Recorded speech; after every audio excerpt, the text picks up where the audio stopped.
Akkam jirtu ani barsiisaa Toleeraadha. Har'allee deebiin dhufee jira.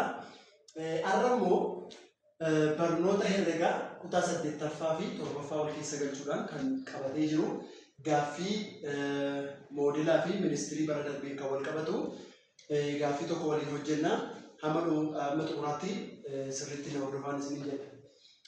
Akkasidha daldalaan tokko jedha bu'aa 25% argachuudhaan sangaa tokko qarshii 25,000tti yoo gurguree gatiin bittaa sangaa kana meeqaa jedhan. Ishee kana gatii bittaa meeshaa tokko yookaan immoo gatii bittaa waan tokko barbaaduu yoo barbaanne foormulaa ittiin hojjennu jalqabaa qasee hanga dhumaatti isinitti hima sirriitti na hordofaa. Furmaata gaafa dhufnu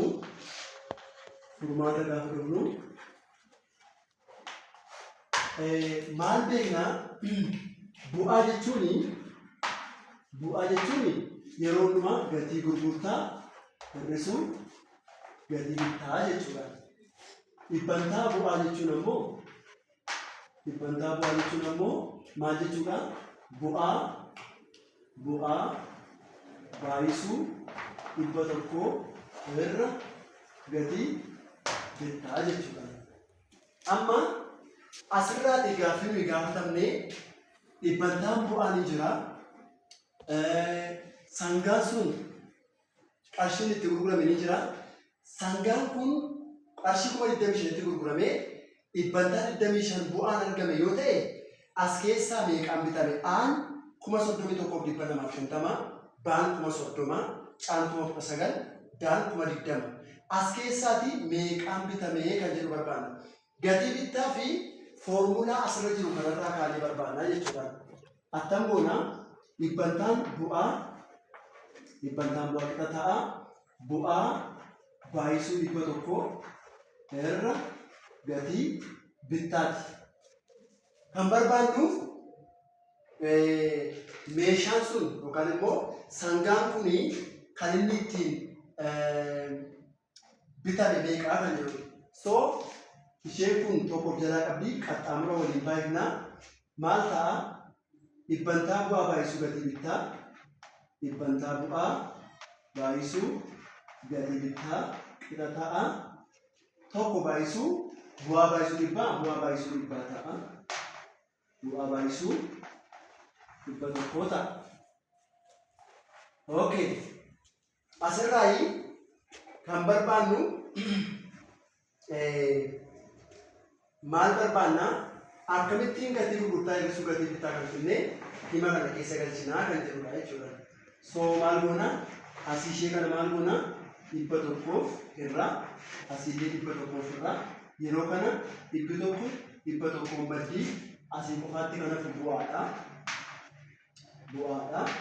Bu'aan qixa ta'a dhibbantaa bu'aa baay'isuu gatii bittaa irra 100 taati. Kana taati. Asirratti bu'aa jechuun gatii gurgurtaa hir'isuu gatii bittaa ta'uu isaa dura agarreerra jechuudha. Kanaaf bakka bu'aa gatii gurgurtaa hir'isuu gatii bittaa finne galchina. Maaliif bu'aa jechuun asitti maal jennu? Gatii gurgurtaa hir'isuu gatii bittaa erga ta'e bakka bu'aa kana gatii gurgurtaa hir'isuu gatii bittaa qixa ta'a. Hima kana akkuma jirutti fudhannaa jechuudha. Dhibbantaa bu'aa baay'isuu gatii bittaa irra 100 kan jedhu fudhannaa jechuudha. So kan barbaadaa jirru tarmii wal fakkaatu gara tokkotti dabarsinee gatii gurgurtaa kan fudhanna. Maaliif gatiin bittaa asitti ni jira, gatiin bittaa asitti ni jira. Tarmii wal fakkaatu waan ta'eef gatii bittaa fuunee gara gamaatti dabarfannaa jechuudha. Kun immoo gaafa gara gamaatti darbu hir'isuu ta'ee darba, hidhuu ta'ee darba jechuudha. So gatii gurgurtaa hir'isuu gatii bittaa qixa ta'a. Dhibbantaa bu'aa baay'isuu gatii bittaa irra 100 kan jettu kana gaafa hojjennu maal goona? Gatii bittaa kana asii balleessinee garratti dabarsuudhaaf asii hir'isuudhaan waan jirtu kan negeetiivaa waan jirtuuf achi gaafa dabartu moosilii taati. Kanaaf gatiin gurgurtaa qixa ta'a dhibbantaa bu'aa baay'isuu gatii bittaa irra 100 hidhuu gatii bittaa taati jechuudha. Gatiin bittaa kun gama kana dhufte. Kun lakkoofsa tokkoof jalaa qabdi. Soo gatiin gurgurtaa keenyaa maal ta'a? Kana qaxxaamura waliin baay'isnee gaafa hidhamu kana baay'isuu kana, kana baay'isuu kana, kana baay'isuu kana goonaa jechuudha siree herregaatiin. Soo dhibbantaa bu'aa baay'isuu gatii bittaa ta'a tokkoon gaafa baay'isnu dhiida'uu dhibba baay'isuu gatii bittaa ta'a. Dhibba baay'isuu gatii bittaa ta'a. Irra dhibba baay'isuu tokko dhibba tokko ta'a jechuudha. Soo gatiin gurgurtaa qixa ta'a. Dhibbantaa asii gatiin bittaa bakka lachuu waan jiruufi maal goona gatii bittaa hammattuu alatti baasnee isheen kun dhibbantaan bu'aa asitti ni hafti dhiida'uu asii dhibba tokkotu hafaa irra dhibba tokko irra dhibba tokko taati jechuudha. Kun gatii gurgurtaati. Garuu nuyi kan barbaadaa jirru kan inni ittiin gurgurame ni jira. Kan nuyi barbaadaa jirru sangaan kuni meeqaan bitamee kan jirudha. Kun gatii gurgurtaa argachuudhaaf nu barbaachisa. Osoo dhibbantaan bu'aa fi gatiin bittaa kennameera ta'ee gatii gurgurtaa ittiin barbaadna. Amma garuu gatii gurgurtaaf dhibbantaa bu'aa kennamee gatii bittaa barbaadna. Kanaaf maal goona? Ishee kun tokko jalaa qabdi qaxxaamura waliin baay'isnaa jechuudha. Ammallee deebinee. Soo gatii bittaa hammattuu keessatti dhibba tokko iddoo dhibbaa baay'isu tokko isuma ta'a. Lakkoofsa kamuu tokko yoo baay'isne kun gaafa tokkoon baay'atu isuma ta'a waan ta'eef gatii bittaa hammattuu keessatti dhibbantaa bu'aa iddoo dhibba tokkoo taati. Hammattuu keessa jirti qixa ta'a. Gatii gurgurtaa baay'isuu dhibbaa gatii gurgurtaa baay'isuu dhibbaa taati jechuudha. Sana booda kan barbaannu gatii bittaa waan ta'eef hammattuu keessa waan jiruuf ishee kana maal goona? Dhibbantaa bu'aa iddoo dhibba tokkoo asillee maal goona? Dhibbantaa bu'aa iddoo dhibba tokkoo taasisnaa jechuudha. Isheen hammattuu keessa jirtu kun ishee hammattuu keessa jirtu kanaa wajjin ni baddi. Dhibbantaa bu'aa iddoo dhibbaa dhibbantaa bu'aa iddoo dhibbaan ni baddi. Hammattuu keessa waan jirtuuf ni danda'ama jechuudha. Soo gatiin bittaa keenyaa maal ta'a? Gatii gurgurtaa baay'isuu dhibba tokkoo irra dhibbantaa bu'aa iddoo dhibba tokkoo ta'a jechuudha. Ilaalaa asirratti daldalaan tokko bu'aa 25% argachuun sangaa tokko qarshii 25,000 yoo gurgure gatiin bittaa sangaa kanaa meeqaa nuun jedhe. Gatiin bittaa sangaa kanaa gatii gurgurtaa asirra jiru baay'isuu dhibba tokkoo hiruu dhibbantaa bu'aa asirra jiru iddoo dhibba tokkoo ta'a. Kana gaafa xumurru maal jenna? Gatiin bittaa qixa ta'a. Gatii gurgurtaa baay'isuu dhibba tokkoo irra dhibbantaa bu'aa iddoo dhibba tokkootii jenna. Gatiin gurgurtaa asirra ni jira. 25,000 gurguramee finnee bakka buusuu qofa amma. Baay'isuu dhibba tokkoo irra dhibbantaan bu'aa asirra ni jira. 25%dha. 25 ta'uu dhibba tokkootii jechuudha.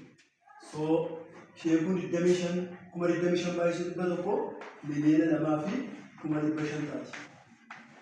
Miliyoona 2,500 taati. Irra isheen kun immoo 25 baay'isuu iddoo dhibbaa immoo dhibba tokkoof 25 taati jechuudha. Soo miliyoona 2,500 dhibba tokkoof 25 yoo hirkan meeqa taati? Qarshii 20,000 taati jechuudha.